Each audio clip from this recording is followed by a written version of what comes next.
عقیدہ نہم ذات باری تعالی۔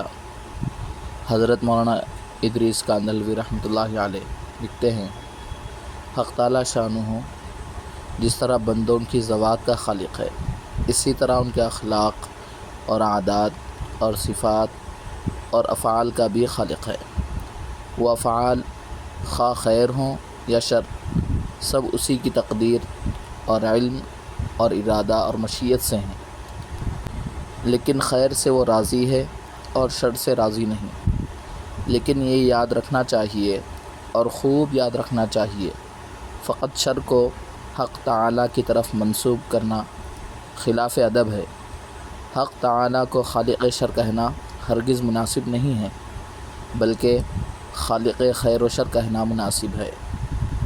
حق تعالی کو نجاستوں اور خنزیروں کا پیدا کرنے والا ہرگز نہ کہنا چاہیے۔